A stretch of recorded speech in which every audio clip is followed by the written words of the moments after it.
السلام علیکم ورحمۃ اللہ وبرکاتہ نحمده ونصلی علی رسولہ الکریم اما بعد۔ آج کا سبق سن لیجئے۔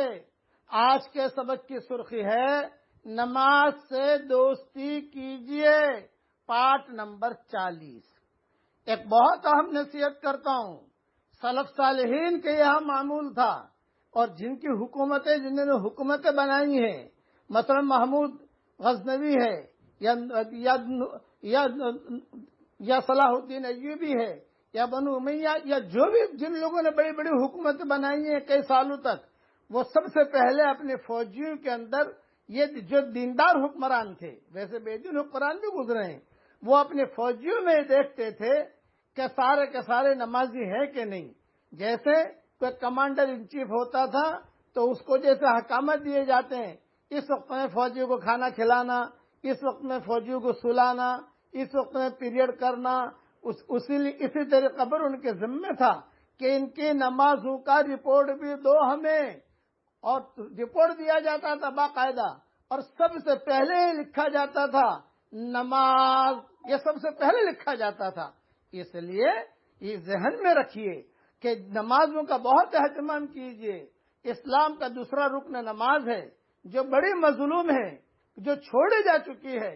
نقش توحید کا ہر دل پہ بٹھا دیا ہم نے، علامہ اقبال کہا کرتے تھے، نقش توحید کا ہر دل پہ بٹھایا ہم نے، زیر خنجر بھی یہ پیغام سنایا ہم نے، زیر خنجر بھی یہ پیغام سنایا ہم نے، کبھی امت کی یہ شان تھی ایک ہی صف میں کھڑے ہو گئے محمود و ایاز، نہ کوئی بندہ رہا نہ کوئی بندہ نواز، آ گیا عین لڑائی میں اگر وقت نماز، آ گیا عین لڑائی میں اگر وقت نماز، قبلہ روح ہو کے کھڑی ہو گئی قوم حجاز۔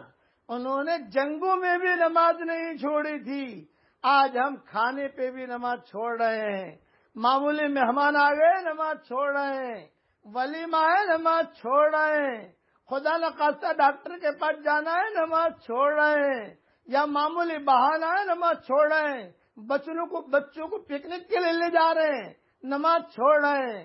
انہوں نے جنگوں میں بھی نماز نہیں چھوڑی تھی، آج ہم کھانے پہ نماز چھوڑ رہے ہیں، دفتر پہ نماز چھوڑ رہے ہیں، کاروبار کی وجہ سے نماز چھوڑ رہے ہیں۔ نماز نہ چھوڑنا، نماز نہ چھوڑنا۔ نماز بندے اور رب کے درمیان ایک تعلق پیدا کرتی ہے۔ اس امت کو جو نماز دی گئی ہے وہ پچھلے امتوں کے مقابلے میں بالکل نرالی ہے، اور آسمانوں پر بلا کر دی گئی ہے، اور بہت اہتمام سے دی گئی ہے۔ اس لیے قرآن میں کہا یا ایھا الذین آمنوا استعینوا بالصبر والصلاۃ، کیا ایمان والو جب بھی حالات آئیں جھیلنے کا سیکھو، اور نماز کے ذریعے سے مدد حاصل کرو، صبر کرنے کے ذریعے سے مدد حاصل کرو۔ ہمارے دین کا ہر عمل بہت قوت والا ہے اور بہت طاقتور ہے اور بہت وزندار ہے، اس میں سے نماز بھی ہے۔ اس لیے اس نماز کے مضمون کو بہت دھیان سے سننا۔ بہت حدیثیں حضرت محمد صلی اللہ علیہ وسلم نے بتائی ہیں۔ عبداللہ ابن عمر اپنے غلاموں میں سے جو نماز پڑھتا تھا اس کو ہدیہ دیا کرتے تھے۔ کسی نے کہا کہ حضرت یہ تو پیسہ لینے کے لیے نماز پڑھتا ہے۔ عبداللہ ابن عمر نے کہا میں یہ نہیں دیکھتا، میں تو یہ دیکھتا ہوں یہ سجدہ کرتا ہے، بس میں تو یہ دیکھتا ہوں یہ اللہ کے سامنے کھڑا ہے، میں تو یہ دیکھتا ہوں کہ وضو کر رہا ہے، بس باقی اس کے اندر کی نیت وہ اللہ جانے اور وہ جانے، میں تو اس وجہ سے اس کو ہدیہ دوں گا۔ یہ عبداللہ ابن عمر کا معمول تھا۔